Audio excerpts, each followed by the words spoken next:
وجب الشكر علينا ما دعا لله داع أيها المبعوث. الحمد لله وحده والصلاة والسلام على من لا نبي بعده. يا عباد الله, assalamu alaikum wa rahmatullahi wa barakatuh. Les meilleures louanges sont inconditionnellement destinées à Allah, Allah qui interdit la fornication. Paix et bénédiction d'Allah sur Muhammad, la lumière de l'humanité, lui qui fut la promotion des relations intimes dans les mariages, ainsi qu'à sa famille pieuse, ses valeureux compagnons et tous ceux qui le suivront jusqu'au jour de la rétribution.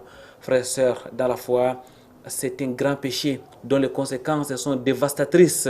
C'est un fléau social qui gangrène l'humanité entière. Elle, c'est la fornication, la zina. Mais au juste, qui est-elle? Quelle est sa réalité au jour d'aujourd'hui? Quelles en sont les conséquences? Mais aussi et surtout, quelle est la solution de l'islam face à ces dangers? Très chers téléspectateurs, mesdames et messieurs, bienvenue sur ce plateau de vitrines de l'islam. C'est donc la suite du grand dossier sur les mariages commencé il y a quelques mois. Cap aujourd'hui sur la fornication. Ça sera dans le cadre de l'entretien de cet autre rendez-vous hebdomadaire sur Canal D international. Vitrine de l'islam, c'est aussi au cœur de la société quiz, mais la cérémonie de Saint Al-Qur'anul Karim constitue notre première entrée. Écoutons et méditons les versets d'Allah, exalté soit-il. أعوذ بالله من الشيطان الرجيم بسم الله الرحمن الرحيم خذ من أموالهم صدقة تطهرهم وتزكيهم بها وصل عليهم إن صلاتك سكن لهم والله سميع عليم ألم يعلموا أن الله هو يقبل التوبة عن عباده ويأخذ الصدقات وأن الله هو التواب الرحيم وقل اعملوا فسيرى الله عملكم ورسوله والمؤمنون وستردون إلى عالم الغيب والشهادة فينبئكم بما كنتم تعملون. رب اشرح لي صدري ويسر لي أمري واحلل عقدة من لساني يفقهوا قولي.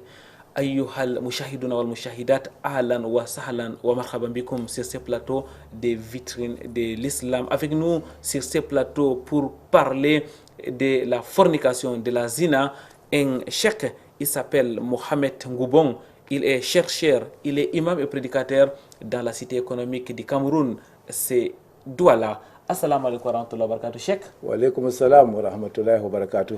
Cheikh Ngoubong, donc confortablement installé, nous allons directement commencer cette émission, frères et sœurs, dans la foi. Nous allons parler d'abord, cheikh, de la définition, parce qu'il est important dans tout débat ou bien dans tout entretien scientifique qu'on se comprenne d'abord à travers les terminologies. Cheikh, mahouazina, ou qu'est-ce que la fornication sur le plan islamique? Alhamdulillahi Rabbil Alamin. Chers téléspectateurs, assalamu alaikum wa rahmatullahi wa barakatuh. L'adultère, c'est lorsque des personnes ayant une femme légitime devant Dieu, quand je parle d'une femme reconnue par Dieu, parce que ce n'est pas tout le monde qui dit que j'ai la femme qui a vraiment fait le mariage islamique. Alors, des personnes qui sont mariées, ou qui ont déjà été mariées, et qui se donnent à des actes sexuels. Et ces actes sexuels, justement, à plusieurs aspects de la chose. Plus loin, nous allons voir comment l'œil peut avoir le zina, comment la langue a sa zina, ainsi de suite. Mais tout le corps entier, la zina de la langue et des yeux et de toutes choses concourt au zina final du corps entier. Donc, lorsque ces deux personnes qui sont mariées, qui ont l'acte sexuel, des couples différents, parce que lorsqu'il s'agit de même sexe, c'est autre chose, de sexes différents, je veux dire. Alors là, on parle d'adultère, et lorsque c'est des personnes non mariées, donc des jeunes, des vierges, en quelque sorte, il s'agit de la fornication. Et la manière de prendre les deux est légèrement différente dans l'islam. Cheikh, c'est donc l'acte sexuel au mariage, c'est ça la zina en mot? Bon, l'acte sexuel hors mariage. Hors mariage, en quelque sorte. Oui, que ce soit pour les mariés ou pour les non mariés. justement. Alhamdulillah, donc, Cheikh, merci pour ces précisions.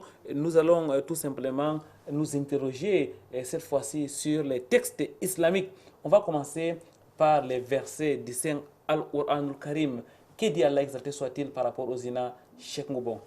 Donc, alhamdulillah, Allah subhanahu wa ta'ala, il a été très clair en matière de zina. Il a dit, la taqrabu zina, dans Surat al-Isra, le 17e surat du Coran, la taqrabu zina, innahu kana fahishatan wa sa'a sabila. Le zina, il ne faut pas approcher. Allah subhanahu wa ta'ala, il n'a même pas dit, il ne faut pas le faire. Donc, on comprend donc que c'est quelque chose que non seulement on ne doit pas faire, mais tous les autres actes qui peuvent aboutir au zina sont eux-mêmes interdits. Donc il ne faut pas que nous approchions cette zina. Et le prophète sallallahu alayhi wa sallam, il a eu à dire que c'est beaucoup mieux pour vous, par exemple, que quelqu'un vous poignarde dans la tête que de toucher une femme. Juste toucher.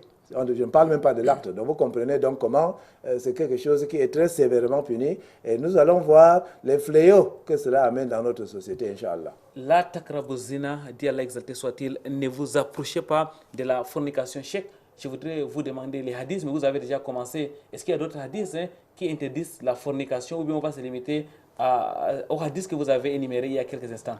Et il y a beaucoup d'hadiths qui parlent de la fornication et de la zina, et notamment les hadiths qui donnent la différence de peine de personnes qui ont fait le zina, c'est-à-dire qui ont fait la fornication n'étant pas mariés, et des gens qui ont fait l'adultère étant mariés.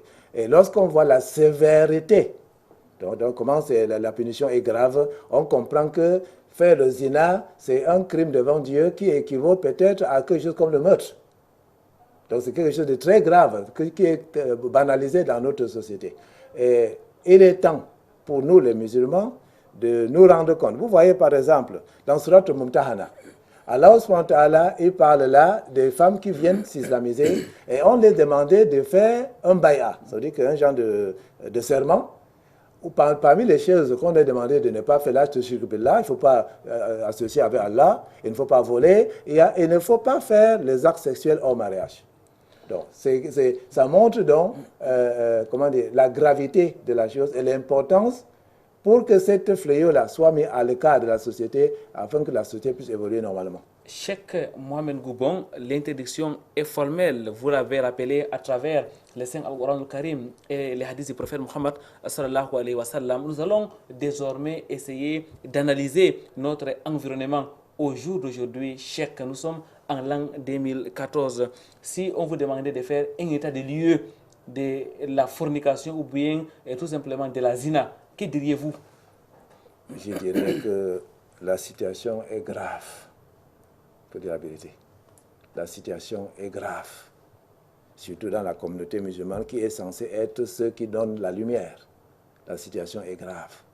Parce que le zina, il y a d'abord le fait que c'est banalisé. Par exemple, une des formes que cela prenne, c'est une personne qui vient vers une famille ou qui prend une fille et qui dit dans la société que c'est mon fiancé, je veux l'épouser, et ça traîne pendant des années ou des mois. Il vient chaque fois devant les parents prendre l'enfant, aller dehors, revenir tardivement, ou parfois même ne pas revenir du tout. Et il suffit seulement qu'il soit, qu'il soit malade à l'hôpital et que le père de la fille soit malade et que ce soi-disant beau-fils, entre guillemets, vient aider financièrement pour qu'on ferme les yeux sur tout ce qu'il va faire. Donc, Cheikh, même les relations que les fiancés ont est formellement interdit. Il n'y a pas de rapport entre les fiancés dans l'islam avant le mariage. Et parmi les choses qu'on doit précipiter dans l'islam, il y a le fait que quelqu'un cherche à s'islamiser. Quand quelqu'un meurt, on l'enterre rapidement. Il y a le mariage qu'on doit faire vite, une fois que les deux personnes sont consentantes. Donc on ne doit pas traîner les choses pendant les mois et les années. Pendant ce temps, les gens, ils vivent déjà comme mari et femme, alors qu'ils ne sont pas mariés. Là, c'est le zina, même si on a dit que c'est le fiancé. C'est le zina qu'on est en train de faire. Cheikh, on revient toujours au verset d'Allah, la takrabu zina, ne vous approchez pas. Donc à chaque fois, Allah exalté soit-il, met des voies et moyens pour qu'on ne s'y approche même pas. Voilà. Donc justement, lorsqu'on veut une femme en mariage, il y a une procédure islamique. Ce n'est pas question d'aller trouver la femme à la sortie de son école ou dans son lieu de commerce et commencer à parler du témoin. On va voir le tuteur de la femme. Et le meilleur tuteur dans l'islam, c'est le père. Alors, on demande la permission du père de parler avec sa fille pour le mariage. Et s'il accorde la permission, on parle. Et si la fille est d'accord et que l'homme est d'accord, on ne traîne pas pendant des mois. On n'a pas de contact en dehors de ce moment qui est autorisé par le père. On ne va pas aller se trouver dans les bistrots, ni dans les auberges, ni dans toutes ces choses. Parce que là, c'est le zina. Ce n'est plus le mariage. Alors, Cheikh, nous allons donc continuer à analyser, à décrypter notre environnement. Les relations avant mariage, les relations intimes avant mariage sont formellement interdites, vous l'avez dit. Mais au-delà de ces relations, quelles sont les autres formes de zina qu'on peut donc observer chez nous ou autour de nous? Bon, là, il y a par exemple l'effet de l'argent. Une maman qui envoie son enfant aller vendre les beignets ou les œufs ou quelque chose comme ça, elle a compté les œufs de 3 000 et l'enfant sort pour revenir avec 10 000. La maman ne pose pas de questions. Comment est-ce qu'elle a pu faire? Elle se dit plutôt que l'étoile de mon enfant brille. Alors que tout le monde connaît d'où vient l'excédent d'argent. Et on m'a même relaté un cas aujourd'hui où une fille sort pour aller vendre la bouillie et régulièrement elle verse la bouillie. Donc il y a quelqu'un qui l'appelle, c'est la bouillie de combien? Elle dit par exemple 2 000. Bon, d'accord, je donne 2 000 au moment où tu vas rentrer, viens, on va aller à l'auberge. Et là, elle va aller faire zina. Donc il faut donc que les parents contrôlent très minutieusement les mouvements et les activités de leurs enfants pour éviter à ce que ces enfants ne soient dans les circonstances où ils seront attirés vers le zina. Donc il y a le fait que dans notre société, lorsque quelqu'un, par exemple, est stérile et ne donne pas d'enfant, la plupart du temps, en Afrique, on accuse la femme. Lorsque la femme donne seulement les filles, on accuse la femme. Alors qu'en réalité, c'est l'homme qui décide si la femme va donner un garçon et une fille. Dans le cas de stérilité, c'est la femme qu'on accuse. Et ça arrive qu'un sorcier, je dis bien un sorcier, propose la solution et dit que non, ça c'est un traitement très spécial. Il faut que la femme puisse se déménager pour venir vivre chez moi. Et là, maintenant, c'est le zina qui se passe. Il est vrai, c'est un peu cru, étant donné qu'il y a un autre homme, mais la même chose se passe en Europe sous une autre forme. Lorsqu'on parle de banque de spermatozoïdes, ou une femme non mariée qui vit seule, qui peut souhaiter avoir un enfant, va aller choisir le spermatozoïde de n'importe quelle personne. Parfois même on choisit que je veux un intellectuel ou je veux un athlète et des choses comme ça. On fait l'insémination artificielle. Ça, c'est le zina. Le zina moderne, Cheikh. Oui, et puis c'est aussi grave que l'autre qui interpelle un être humain physique. Cheikh, on va donc maintenant peut-être aller dans le monde du travail. Aujourd'hui, lorsqu'on observe ce qui se passe sur le plan professionnel, Cheikh, on voit qu'il y a une autre zina aussi qui est visible et palpable. Évidemment, il y a le zina de corruption. Par exemple, une femme qui cherche l'emploi pour elle-même ou bien parfois pour son frère, qui est prêt à persuader les responsables en nature pour que son vœu soit exaucé. Ça, c'est le zina. Et aussi, dans les entreprises, lorsqu'on abuse des droits d'une femme, une fois, je me suis posé la question, pourquoi est-ce que beaucoup de sociétés, en Angleterre, il y a une statistique qui est sortie que plus de 90% des boss ont eu des relations avec leurs secrétaires. Ça, c'est le zina. Et nos jeunes filles qui sont dans les entreprises, s'ils ne sont pas bien encadrés par les parents et soutenus par les parents, subissent des pressions terribles. Parfois, ils sont menacés d'être virés, même si on ne le dit pas directement. Et s'ils ne cèdent pas au zina. Et là, c'est quelque chose encore de très grave dans notre société qui peut aboutir à la dépravation des mœurs, la délinquance dans la société, beaucoup de conséquences qu'Inch'Allah, nous allons voir plus tard. Barakallahu fikoum, Cheikh, frères et sœurs dans la foi. Nous allons donc prendre une pause. Nous allons vous rejoindre chez vous, autour de vous, au cœur de la société.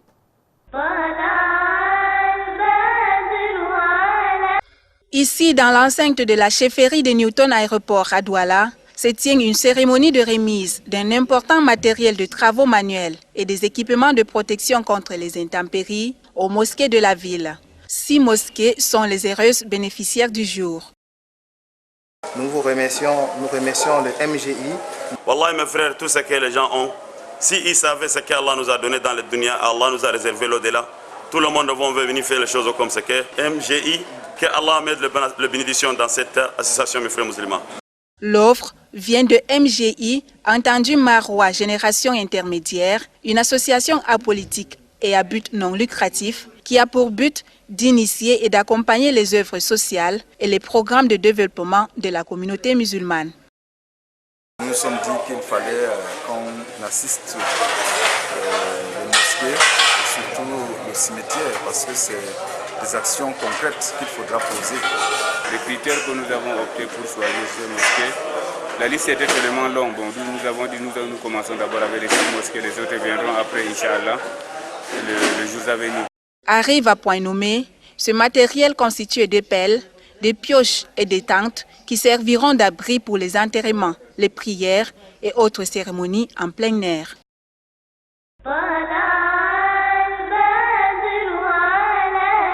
Bientôt, un centre de formation multifonctionnel à Souza. L'initiative est de Khadija, présidente d'une association des femmes et filles musulmanes de la localité. Donc, cette bâtiment que vous voyez là est faite pour social, aider les jeunes filles qui n'ont pas où aller et qui peuvent aussi apprendre à faire quelque chose dans l'avenir. Khadija est propriétaire d'un grand foyer de près de 800 mètres carrés qui servait jusqu'ici à l'hébergement des personnes vulnérables. Mais le domaine est sérieusement endommagé ces derniers temps, faute des moyens. C'est alors qu'elle envisage un nouveau projet sur le site. Un centre de formation multifonctionnel en faveur des jeunes filles et des veuves de Souza. Le centre ira de l'informatique à la cuisine en passant par la coiffure, la couture et les ménages, sans oublier la construction d'une mosquée en bordure de route pour les voyageurs. Moi, c'est amener à apprendre la cuisine. Moi, c'est Nafisa, je voudrais être informaticienne. Moi, c'est Khadija, je voulais apprendre le service traiteur. Je vais apprendre à faire la cuisine. Je suis avec le groupe de jeunes filles. Je les encadre en couture, informatique, la cuisine moderne. Une fille qui peut déjà faire l'informatique, il peut seulement faire sortir même le billet d'aide, le carte de visite, de faire les saisies. Il ne peut pas dire peut-être demain matin qu'il n'a pas de quoi payer les beignets aux enfants. J'invite donc ceux qui peuvent nous soutenir à cette idée-là, pour que ça puisse aller en avant. Une réunion pour l'appel des fonds est en préparation. Reste à définir le lieu et la date.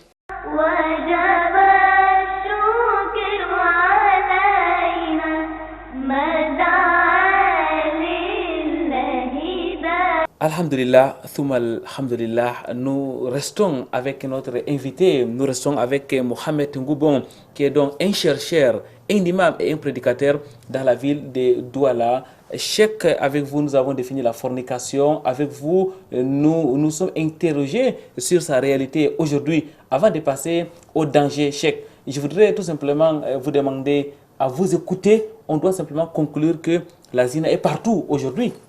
Évidemment. Il y a un savant musulman qu'on appelle Imam Ibn al-Qayyim, qui a dit que le zina touche tous les aspects de la vie quotidienne de ceux qui le pratiquent. C'est-à-dire que beaucoup d'autres mal prennent racine dans la zina. Je donne un exemple. La parole véridique, la crédibilité, la confiance. Est-ce que quelqu'un qui a l'habitude de pratiquer le zina peut être une personne digne de confiance? La réponse est non. Parce que lorsqu'on fait le zina, c'est comme un jeu. La course est au mensonge le plus crédible et le plus flatteur pour pouvoir attirer le sexe opposé. Et les gens, ils mentent sur leur profession, ils mentent sur leur habitation, ils mentent sur leur personne, ils mentent pour pouvoir arriver à son bout. Et lorsqu'ils font cela, et ça devient une partie de leur système, ils deviennent des menteurs congénitaux, alors que c'est le zina qui l'a induit là-dedans. Même le détournement de fonds qu'on fait, on fait ça pourquoi? Pour aller jouer avec certaines filles dans les grands lieux. Donc le zina se trouve encore sa place là-dedans. Alors, Cheikh, les conséquences sont multiples. Nous allons peut-être énumérer ces conséquences à travers trois plans. Les plans sociaux, les plans sanitaires et même les plans spirituels. Cheikh, on va clôturer par le plan spirituel. Commençons par le plan social. Quelles sont donc les conséquences de la fornication sur le plan social? Sur le plan social, la fornication crée des familles instables.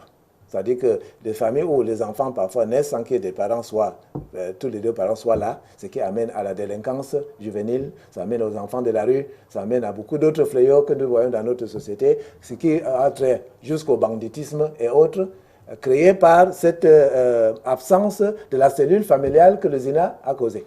Ça entraîne la dépravation des mœurs. C'est-à-dire ces enfants de la rue qui sont parfois livrés à eux-mêmes, ils sont obligés de vivre. Et ils apprennent de très sales habitudes. Alors, Cheikh, au-delà du plan social, sur le plan sanitaire, est-ce que la zina a des effets néfastes? Oui, évidemment. Prenons par exemple le sida. Le prophète sallallahu alayhi wa sallam, il avait dit que lorsque le zina deviendra tellement vulgaire et que les gens, au lieu d'en avoir honte, seront plutôt fiers, alors Allah va faire descendre des maladies que leurs prédécesseurs n'ont jamais connues. Et lorsque nous regardons la société d'aujourd'hui, nous constatons le sida, nous constatons Ebola, nous constatons le grippe porcine, le grippe aviaire, et la liste est longue d'être exhaustive. Et c'est la présence et la banalisation du zina qui en est une des causes principales de cette arrivée. Et maintenant, sur le plan social, on peut donc parler de ça, mais sur le plan individuel aussi, il y a un risque que les personnes contractent des maladies mortelles ou qu'ils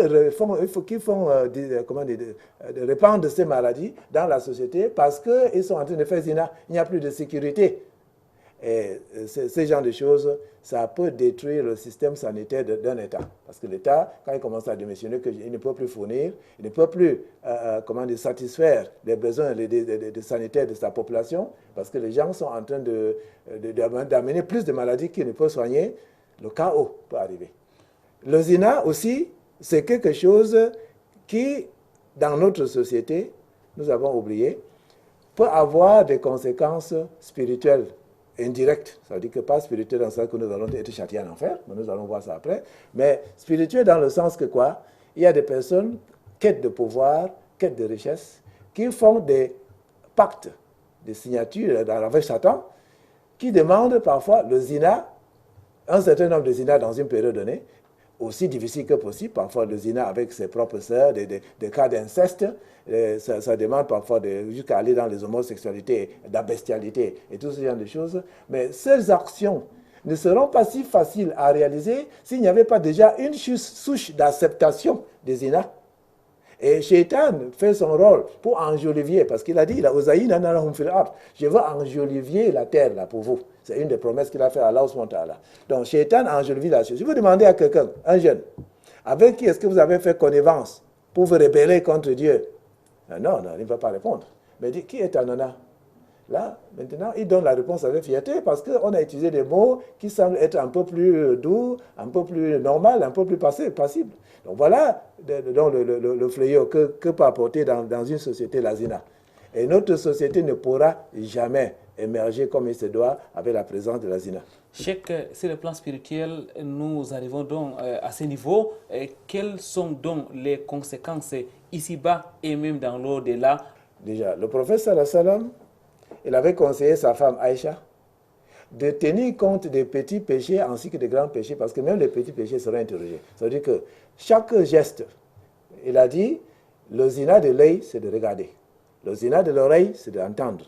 Le zina de la langue, c'est de parler. Ça veut dire que sur le plan spirituel, si nous commençons déjà à laisser déraper les yeux en regardant les femmes qui ne sont parfois mal vêtues, au lieu de tourner l'œil, on se met à regarder et que la tête filme, le cerveau filme tout ce film, ça va nous influencer dans notre vie future.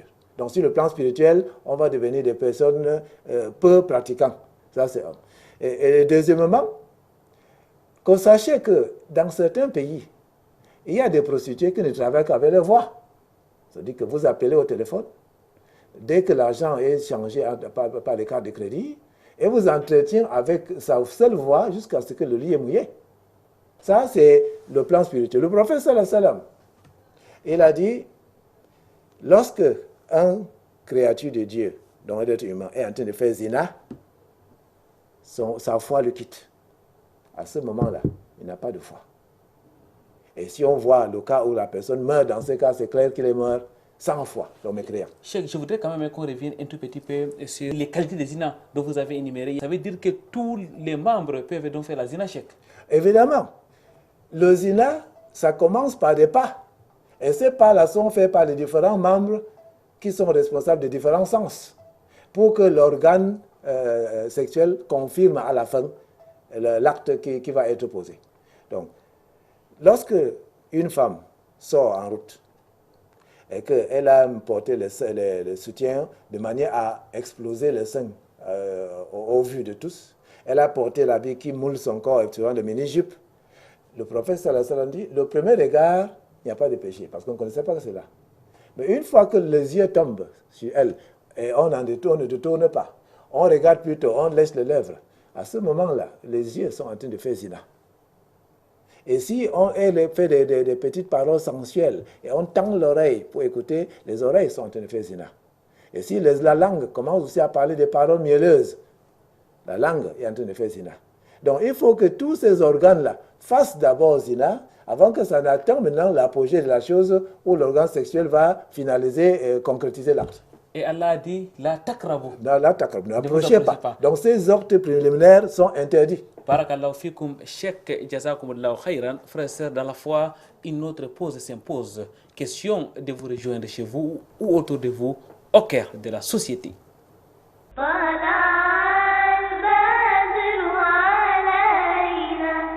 Nous sommes à Yassa, dans l'arrondissement de Douala 3e, ce 5 octobre 2014. Ici, au domicile de Idi Mama, vice-président national de l'ASIC, entendu Association culturelle islamique du Cameroun, une cérémonie à l'honneur des enseignants y est organisée à l'occasion de la journée à eux consacrée. Et donc nous allons être tous en communauté ici ensemble.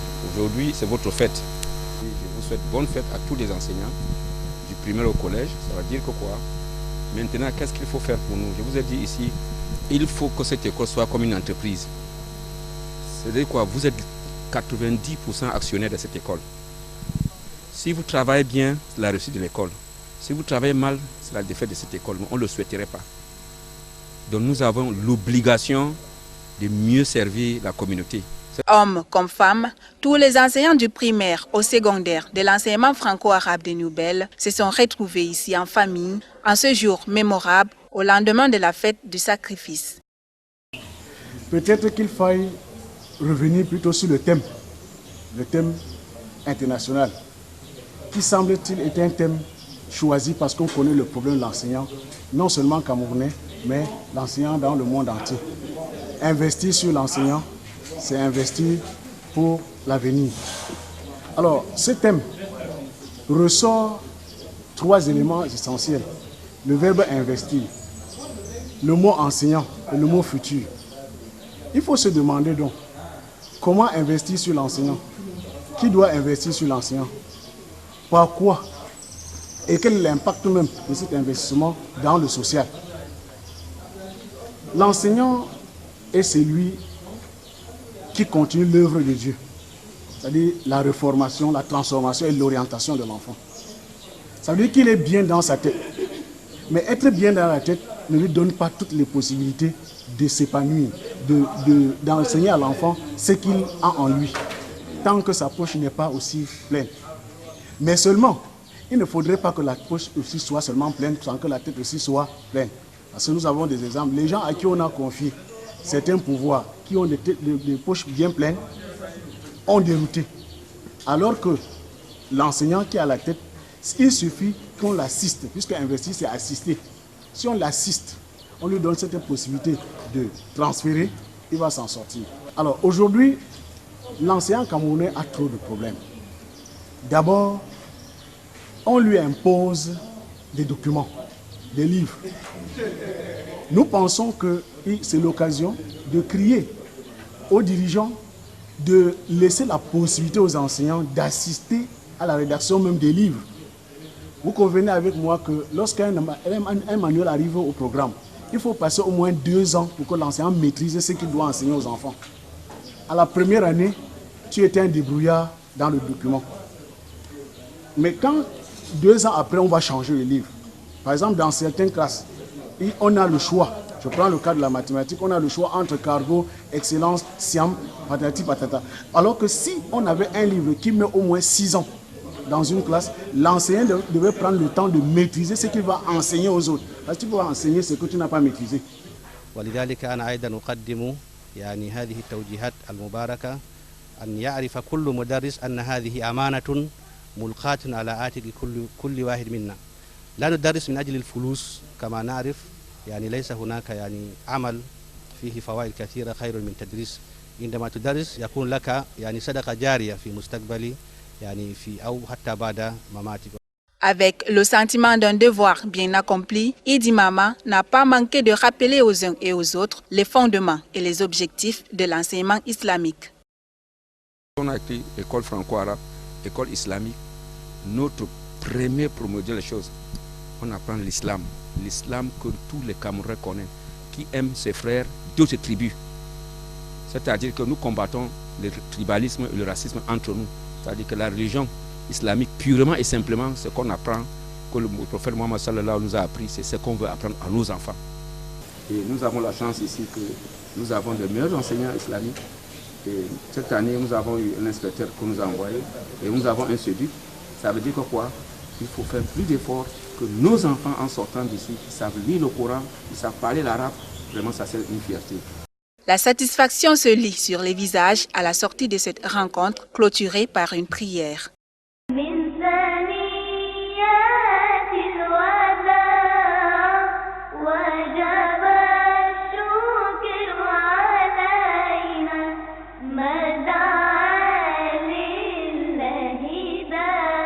Alhamdulillah, thumma alhamdulillah. Vous suivez Vitrine de l'Islam, frères et sœurs dans la foi. Le thème du jour, c'est la zina, la fornication ou l'adultère. Cheikh Mohamed Ngoubon, notre invité. Avec vous, Cheikh, nous avons donc parlé des dangers, les dangers et qui sont donc énormes. Les conséquences sont dévastatrices. C'est la cellule familiale qui est donc complètement détruite. Cheikh, je voudrais, avant qu'on énumère les solutions islamiques, qu'on s'interroge quand même sur les causes. Pourquoi est-ce que nous sommes arrivés jusqu'à ce niveau? Cheikh, quels sont les éléments d'aujourd'hui qui poussent les uns et les autres à faire la zina, à tomber dans ces péchés terribles et horribles? Bon, alhamdulillah, là, c'est une question qui est très large, qui demande... Moi, je dirais, la base même de la cause de zina, c'est un autre phénomène qu'on appelle le riba. Beaucoup de gens ne vont pas voir le lien entre le riba et la zina. Le riba, c'est d'abord quoi? Le riba, c'est... Il y a deux volets de riba. Il y a le riba de l'intérêt, l'usure. Il y a aussi le riba d'escroquerie dans le commerce, de toutes sortes. Voilà les deux catégories. Riba al-nasiya, riba al-fadl. Le riba, comment est-ce que le riba est cause de zina? Le riba met une pression financière énorme sur chaque membre de la société. Ce qui pousse donc les différents membres à laisser tomber toutes les différentes mesures éthiques, les différentes mesures de bienfaisance pour pouvoir arriver à s'en sortir dans la société.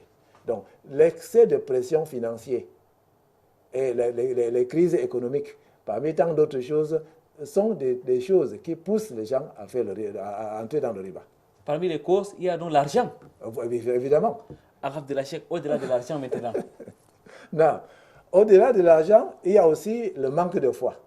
Le fait que les personnes n'ont pas embrassé l'islam corps et âme, et on pratique de manière superficielle cette religion. Et nous banalisons parfois la gravité de certaines de ces choses, par exemple les préliminaires. Il ne faut pas approcher le zina. Lorsque quelqu'un dit que non, moi je peux aller dans cet endroit, le prophète interdit de ne pas être dans la même pièce avec une femme, quelqu'un de sexe opposé, isolé. On banalise que non, moi je suis fort, je peux me contrôler. Et vous vous laissez partir, avant que vous vous rendez compte, c'est déjà parti. Là, on oublie l'attaque-rabot. L'attaque-rabot. Donc, il faut donc que nous respectons toutes les différentes règles sociales, les règles familiales, les règles éthiques islamiques que nous avons négligées jusqu'ici pour ne pas tomber dans le zina. Parce que c'est la négligence de ces choses-là qui sont multiples. Comme l'exemple que je viens de donner des personnes qui sont dans une chambre isolée, comme je peux parler par exemple des contacts non nécessaires entre les sexes, des gens qui s'embrassent en route, qui copient les Européens aveuglement, et tout ceci amène à des proximités qui aboutissent au zina. Cheikh, il y a l'argent, vous l'avez dit, il y a l'absence de la taqwa, la crainte révérentielle d'Allah, exalté soit-il qu'il y a aussi les parents qui ont une responsabilité énorme. Évidemment, les parents ont une responsabilité capitale. Lorsque les parents dans la maison laissent les enfants suivre les films pornographiques, et j'en connais des parents qui s'en foutent, et dès qu'il rentre, il est fatigué, il s'en fout ce que les enfants vont regarder. Et les enfants passent 2 heures, 3 heures à suivre des films pornographiques. Comment est-ce que ces gens d'enfants vont pouvoir se séparer des zina? Et va voir la chose comme étant quelque chose de très normal. Les parents qui ne se soucient pas là où l'enfant est parti, les parents qui ne se soucient pas là où l'enfant passe après avoir quitté l'école, les parents qui ne se soucient pas quel genre d'amis et dans quel groupe l'enfant entre, tout ceci pousse les gens à entrer dans de mauvais secteurs, à faire de mauvaises compagnies et de mauvais amis, et cela entraîne au riba, au zina. Cheikh, vous avez parlé des médias. Quand on parle des médias, on pense directement au pouvoir public qui peuvent facilement régulariser les médias. Ça veut dire que les pouvoirs publics ont aussi leur part de responsabilité? Bon, nous sommes dans l'ère... En général? Oui, en général, nous sommes dans l'ère de, on dit, la liberté d'expression. Les pouvoirs publics, et déjà, mais je pense qu'ils le font, parce qu'il y a beaucoup de gens que je voyais qui vendaient librement les CD, les DVD pornographiques. On est venu tout prendre, aller brûler. Ça, c'est déjà un bon début. Réglementer aussi les qualités d'émissions qui est diffusée au Cameroun. C'est aussi un bon début. Mais les pouvoirs publics peuvent peut-être montrer le chemin, mais ça revient à la société, ça revient aux écoles, ça revient aux parents, et ça revient aux mosquées et aux lieux de culte de pouvoir inculquer les vraies valeurs à la population. Cheikh, pour donc finir avec les causes de la fornication, les causes de ce que nous vivons aujourd'hui chez nous et même autour de nous. Cheikh, lorsqu'on regarde de long en large, on voit aujourd'hui les uns et les autres, ou les uns et les autres qui marchent complètement nus. On regarde les films à la télé, on a l'impression que les publicités et autres font la campagne de la promotion de la fornication. Cheikh, est-ce qu'on peut arriver à cette conclusion qu'aujourd'hui, il y a une campagne de la promotion de la fornication qui ne dit pas son nom? Évidemment. C'est l'argent. J'ai eu à donner l'exemple autrefois pour sensibiliser nos sœurs, parce que c'est autour de que c'est apparemment leur corps qui est au centre de ça. Le corps de la femme, de plus en plus, est utilisé comme quelque chose, un appât pour faire venir l'argent. Même quand, jusqu'aux publicités de lames de rasage, c'est le corps de la femme qu'on montre. Et cela banalise ce corps, cela pousse les femmes à aller encore plus loin, parce que si l'autre expose les genoux, et on constate que beaucoup de monde expose, il faut aller plus loin pour pouvoir se distinguer. Et la course maintenant à enlever les habits commence. Donc il y a cette campagne d'utilisation du corps de la femme, de chosification de la femme. On le fait d'elle une chose, parce qu'il faut comprendre quelque chose. La femme est une personne intelligente, qui a une personnalité, mais lorsqu'on laisse le côté sexuel exposé, on la voit comme une chose. Et l'islam est contre cela. Voilà pourquoi dans l'islam, une fois, il y a un musulman qui a refusé de serrer la main d'une femme. Et on a dit que ce musulman manquait de manières, manquait de bonnes manières. Il dit que, mais c'était en Angleterre. On a demandé que, est-ce que votre reine serre la main de tout le monde? Il a dit que non, mais c'est la reine. Il dit que non, chez nous, chaque femme est une reine. Merci, Cheikh. Chaque femme est une reine. Chaque femme doit bien s'habiller, doit bien se comporter. Frères et sœurs dans la foi, nous allons introduire la rubrique quiz. Et ça sera après cette transition.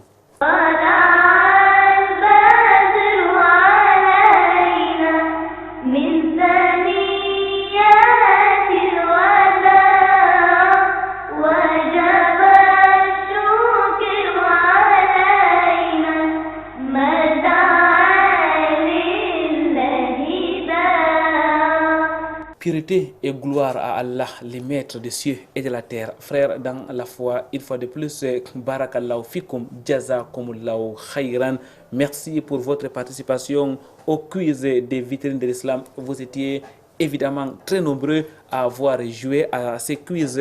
Il y a quand même beaucoup de personnes qui ont joué et qui ont trouvé donc des bonnes réponses. Il fallait tout simplement, dans le cadre de l'édition de la semaine dernière, trouver une combinaison des 3 vrais. Première question, vrai. On avait dit Moussa alayhi salam est parmi les top 5 des messagers. Il fallait donc dire vrai. Moussa alayhi salam est parmi les 5 meilleurs messagers, parmi lesquels le prophète Mohammed sallallahu alayhi wa sallam, Abraham alayhi salam, Isa, Jésus. Deuxième affirmation, c'était Asia. Asia qui est donc la femme du pharaon. Elle est parmi les top dames du paradis. Et il fallait dire vrai pour donc trouver la bonne réponse. Asia est donc parmi les meilleures femmes du monde, frère, dans la foi. À côté d'elle, il y a Mariam, la mère de Isa alayhi salam. Il y a Khadija, la femme du prophète Muhammad sallallahu alayhi wa sallam, ainsi que Fatima, la fille du messager d'Allah, qu'elle appelle la bénédiction d'Allah soit sur lui. Troisième affirmation, Haroun, le frère de Moïse, est aussi messager d'Allah, exalté soit-il. Oui, il fallait donc mettre aussi vrai. 3 combinaisons de vrais. Et vous êtes parmi les personnes qui ont gagné pour l'édition de la semaine dernière. Vous étiez très nombreux. Nous allons tout simplement ici lister quelques personnes. Iamina depuis Marois, la sœur Iamina depuis Marois a donc joué. Elle a trouvé la bonne réponse. Les frères Abdou Salam, la sœur Hawaou de Garoua, les frères Abdul Moumini de Garoua, la sœur Njifongam Fadiletou, Madame Charenjoya Ibrahim depuis Ngaoundéré. Nous profitons de l'occasion pour dire un salam spécial au frère Ibrahim Njoya. Charenjoya Ibrahim, sa femme, a donc joué. Elle a trouvé la bonne réponse. Les frères Moubarak de Douala, quartier Nouvelle. Les frères Mohamed Ahmad de la ville de Bertoua, les frères Ahmad Mohamed de Maroua, la sœur Samira de Bonaloka, c'est ici à Douala, mais aussi les frères Moujahid Ahmad et la sœur Asana. Tous ont trouvé les bonnes réponses. Nous prions Allah exalté soit-il de vous récompenser de la plus belle des manières. Nous l'avons dit la semaine dernière, frères dans la foi, quiz des vitesses d'islam, c'est désormais vos questions aussi et nos réponses. Vous avez la possibilité de nous envoyer des questions et des réponses que nous allons donner sur ces plateaux. Quiz, c'est aussi nos questions, vos réponses. Cela va simplement accentuer l'interactivité entre vous et nous. Nous allons répondre à une question avant de proposer les questions pour les quiz de la semaine prochaine. Une sœur nous a envoyé cette question et nous dit: est-on obligé de payer successivement les gènes manqués à cause des écoulements sanguins des femmes? Est-ce qu'une femme qui a manqué les gènes pendant les mois de Ramadan est obligée de les payer successivement? Non, ma sœur. Il n'y a pas d'obligation. Vous avez le choix de les payer successivement ou bien de les interrompre. Et cela ne cause pas un problème. Pour la semaine prochaine, frère dans la foi, 3 affirmations. Première affirmation, donc, le calendrier islamique a vu le jour à l'époque d'Abou Bakr Siddiq. Le calendrier islamique a vu le jour à l'époque d'Abou Bakr Siddiq. Vrai ou faux? Deuxième affirmation, 1436 de l'Hégire veut dire 1436 ans après la naissance du prophète Mohammed sallallahu alayhi wa sallam. Vrai ou faux? Troisième et dernière donc affirmation, les mois islamiques comptent 29, 30 ou 31 jours. Les mois islamiques comptent 29, 30 ou 31 jours. Vous avez les bonnes réponses, frères dans la foi. N'hésitez pas un seul instant, envoyez-le à travers les numéros qui s'affichent sur votre petit écran. Nous attendons aussi vos questions et la semaine prochaine, bi'iznillah, sur ce plateau, nous allons donner les éléments de réponse ainsi que la liste de ceux-là qui ont trouvé les bonnes réponses. Une fois de plus, barakallahu fikum.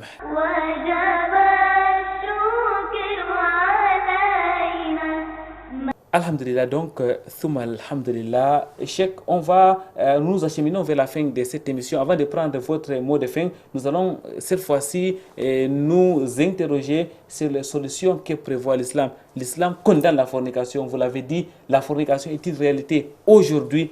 Alors, quelle solution l'islam nous propose-t-il?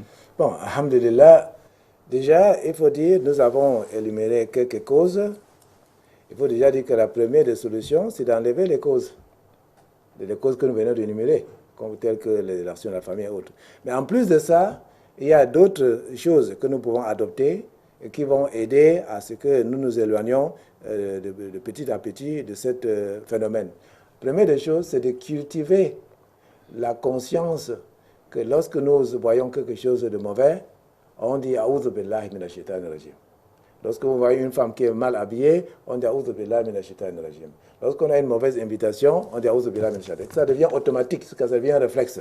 Parce que cela va nous réveiller la conscience. Et pour qu'on ne tombe pas dans le sommeil pour entrer dans le zina. Ça, c'est la première chose. Deuxième chose, il faut que nous cultivons la taqwa et la sensation qu'Allah nous regarde. Parce que le prophète sallallahu alayhi wa sallam, il a dit, le ihsan, la meilleure pratique de la religion, c'est d'adorer Allah comme si on le voyait. Parce que même si on ne le voit pas, lui, il nous voit. Alors si nous sommes conscients qu'Allah à ce moment est en train de nous regarder, il y a beaucoup de choses que nous ne ferons pas. La preuve, c'est quoi? Demandez à quelqu'un, si on vous met deux caméras de deux chaînes internationales, qui vont vous suivre toute la journée, il vous assure que même celui qui est le plus grand pratiquant de zina ne va pas faire, parce qu'on le suit. Donc imaginez donc que nous soyons conscients qu'Allah nous suit, et que des anges, inna alaykum la hafizin, nous avons deux anges qui sont autour de nous. Si nous sommes conscients que ceux-là sont en train de nous observer, nous n'allons pas nous donner au zina. La troisième des choses qu'on doit faire, c'est qu'il ne faut pas que nous simplifions un geste qui aboutit au zina. Parce que cela peut effectivement nous aboutir là. Donc il faut que nous soyons conscients que même toute petite action, aussi petite soit-il, peut nous conduire à faire le zina. Donc la quatrième chose, c'est que il faut que nous comprenions et que nous mesurons bien le poids de la chose, que notre foi nous quitte au moment où nous sommes en train de faire la zina. Donc si on meurt à ce moment-là, on meurt comme un mécréant. Et aussi, imaginez si notre vie soit prise juste à ce moment-là. Et j'en ai connu ici où quelqu'un, dans le mois de Ramadan, on a dit, il était sur un prostitué dans la journée. Et alors, ce matin, il a retiré l'âme au moment où il n'y a pas de foi. Donc, on doit penser à ce genre de conséquences qui peuvent arriver à n'importe qui. Nous devons aussi penser aux graves conséquences qui peuvent venir à cause de zina dans l'au-delà, lorsqu'on va nous interroger. Alors, Cheikh, il faut donc tout simplement être méticuleux dans l'adoration d'Allah, exalté soit-il. Évidemment. Avoir en esprit la gravité de cette parce que c'est trop banalisé, comme si c'est rien du tout. Cheikh, on va aller très rapidement. Quelles sont les autres solutions qu'on peut donc avoir pour pouvoir éradiquer la zina dans notre société? Bon, il faut que nous sachions que chacun de nous a deux anges qui enregistrent tous ses gestes. Et il faut que nous traitons comme si nous marchions comme des gens qui sont surveillés en permanence par des caméras invisibles. Parce que ces gens-là, ils vont enregistrer même ce que la caméra peut rater. Je voudrais quand même qu'on revienne aux fornicateurs eux-mêmes. C'est là qu'ils sont en train de faire la fornication. Est-ce que c'est trop tard pour eux? Qu'est-ce faire lorsqu'on se trouve déjà en train de forniquer? Effectivement. Il faut, pour quelqu'un qui a fait un mal, généralement dans l'islam, le repentir est conditionné par certaines conditions. S'il s'agit de quelqu'un qui a offensé autre personne, il faut que, la personne regrette sincèrement avoir fait ces choses, et de deux, que la personne prenne la résolution interne de ne plus jamais y revenir, et trois, qui demande pardon à Allah SWT. Et dans le cas d'une autre personne qui a été offensée, comme quelqu'un qui est parti abuser de la fille de quelqu'un, il faut qu'il demande pardon de cette personne. Les portes du repentir sont donc grandement ouvertes, Cheikh. Les portes du repentir sont ouvertes. Et il faut aussi, il y a quelque chose, nous parlons trop de croyants. J'ai eu à voir, sur le plan logique, j'ai demandé à quelqu'un qui se vantait d'avoir couru derrière les filles et s'amuser dans une autre ville, non loin d'ici. J'ai demandé, toutes ces choses que vous avez fait avec ces filles-là, est-ce que vous souhaiteriez qu'on fasse ça avec vos filles, ou avec vos sœurs, ou avec vos mères, ou votre femme? Il était resté avec des chemises, il n'y avait pas moyen de mettre dans le sac. Il dit, si vous ne voulez pas qu'on fasse ces choses aux filles des autres, pourquoi vous faites à ceux-là qui sont les filles des autres? Donc, même si on n'est pas croyant, le zina est quelque chose qu'on doit éviter. Le zina est néfaste pour les croyants et même pour les non-croyants. Cheikh Mohamed Ngoubon, on va prendre votre dernier mot. Il faut que nous comprenions que les conséquences du zina touchent toute la société. Donc on ne se contente pas de dire que comme moi je ne fais pas, l'autre n'a qu'à faire, ça lui regarde. Parce que lorsqu'il va faire, le prophète Sallallahu a donné l'exemple comment nous devons vivre en société, comme deux groupes de personnes qui sont dans un bateau. Et si ceux qui sont en bas veulent boire de l'eau, au lieu de demander à ceux qui sont à l'étage d'envoyer un seau dans l'eau pour puiser, décident de creuser un trou au fond du bateau et que ceux qui sont à l'étage les laissent faire, c'est tout le bateau qui va couler. C'est la même chose avec le zina. Même si nous ne le faisons pas, essayons de persuader les autres, de les prêcher, de les sensibiliser pour qu'eux aussi ne font pas. Parce que la conséquence pour leur zina qu'ils vont faire va nous toucher finalement tant que nous vivons dans le même environnement. Merci, Cheikh Mohamed Ngouboum, qu'Allah vous récompense. Merci d'avoir été des nôtres. Nous espérons très prochainement vous avoir sur ce plateau pour parler de la riba. Vous l'avez dit, Inch'Allah. Frères dans la foi, avant de mettre un point final à cette émission, nous allons vous laisser méditer sur ces hadiths. Mais nous retenons d'ores et déjà que la zina est haram. La zina est haram. Les vivants ensemble sans mariage est haram. Le concubinage est haram. Relation petite amie est haram, frère dans la foi. Tous les membres du corps forniquent, il faut donc se préserver, il faut donc se contrôler. Le prophète Mohammed sallallahu alayhi wa sallam dit dans un hadith, c'est lui qui fornique ou boit les liqueurs enivrantes, Dieu lui ôte la foi comme on ôte une chemise par la tête. Rawahul Hakim, le prophète Mohammed sallallahu alayhi wa sallam dit, c'est lui qui fornique ou boit les liqueurs enivrantes, Dieu lui ôtera la foi comme on ôte une chemise par la tête. Hadith rapporté par Hakim. Sur ce, victime de l'islam de ce jour, point final. Vendredi prochain, frères et sœurs dans la foi, ça sera un autre jour, une nouvelle émission des victimes de l'islam.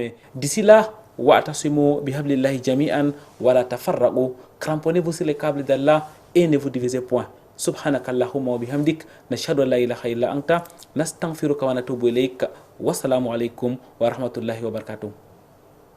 أيها المبعوث فينا جئت بالأمر المطاع جئت شرفت المدينة مرحبا